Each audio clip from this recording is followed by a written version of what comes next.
Well, that was great. The sun is shining, and Mr. President-elect, this is the first inauguration in the history of America where J-Lo was the warm-up act for Chief Justice Roberts.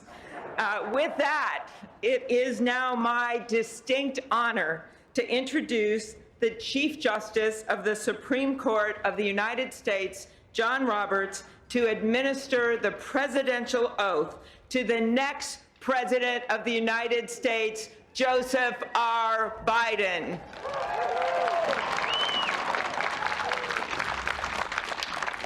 Ladies and gentlemen, please stand for the oath of office, followed by musical honors.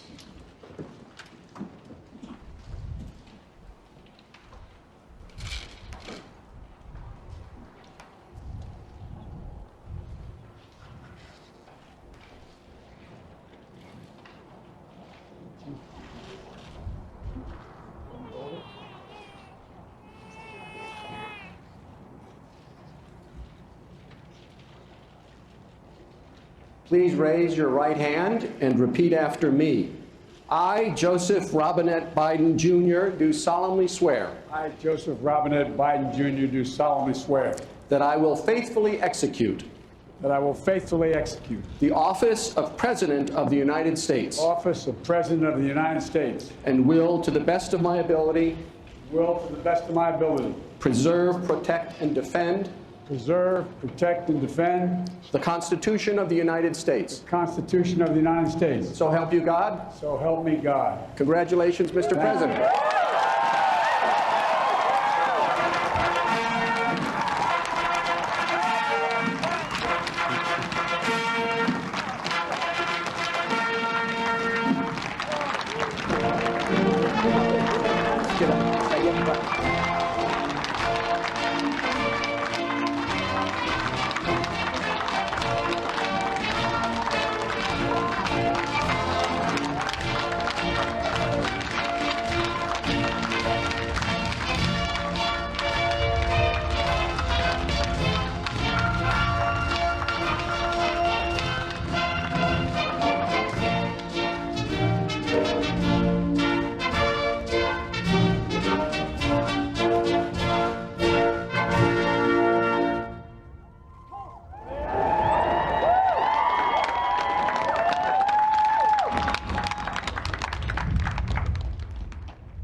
Ladies and gentlemen, please be seated.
My fellow Americans, a moment we have all been waiting for. It is now my great privilege and high honor to be the first person to officially introduce the 46th President of the United States, Joseph R. Biden, Jr.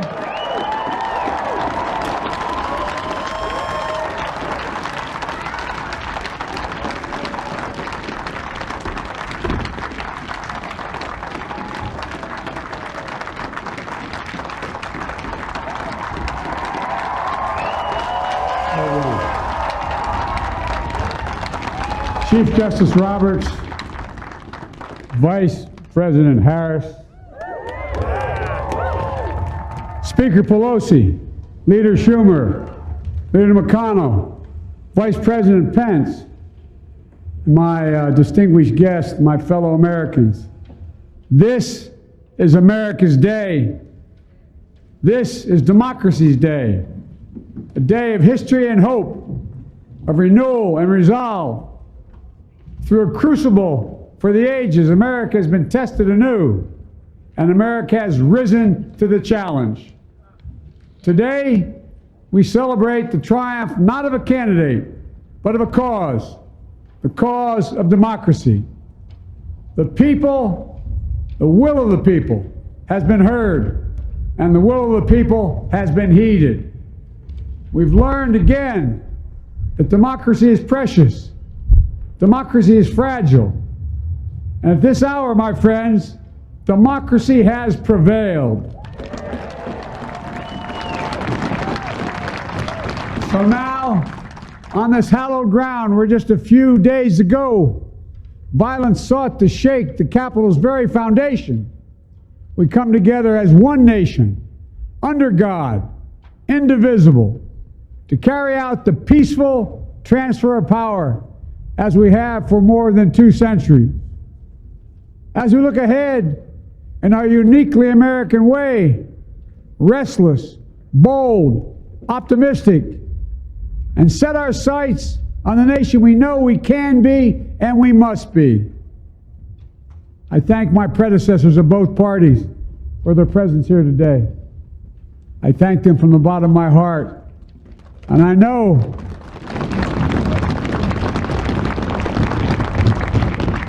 the resilience of our Constitution and the strength of our nation, as does President Carter, who I spoke with last night, who cannot be with us today, but whom we salute for his lifetime in service.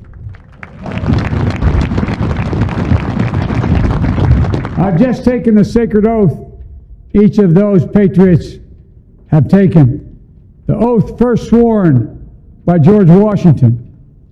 But the American story depends not on any one of us, not on some of us, but on all of us, on we the people who seek a more perfect union. This is a great nation. We're good people. And over the centuries, through storm and strife, in peace and in war, we've come so far, but we still have far to go. We'll press forward with speed and urgency, for we have much to do in this winter of peril and significant possibilities. Much to repair, much to restore, much to heal, much to build, and much to gain. Few people in our nation's history have been more challenged or found the time more challenging or difficult than the time we're in now. Once-in-a-century virus that silently stalks the country has taken as many lives in 1 year as America lost in all of World War II. Millions of jobs have been lost. Hundreds of thousands of businesses closed. A cry for racial justice, some 400 years in the making, moves us. The dream of justice for all will be deferred no longer. The cry for survival comes from the planet itself.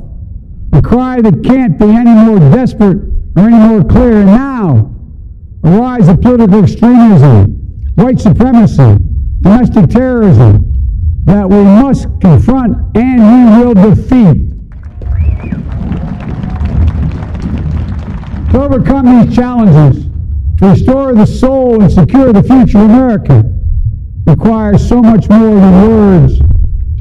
It requires the most elusive of all things in a democracy: unity. Unity. In early January, on New Year's Day in 1863, Abraham Lincoln signed the Emancipation Proclamation. When he put pen to paper, the president said, and I quote, "If my name ever goes down into history, I vote for this act, and the whole soul is in it. The whole soul is in it. Today, in this journey the whole soul is in this.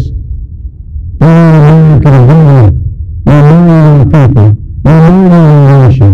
I ask every American to join me in this chorus.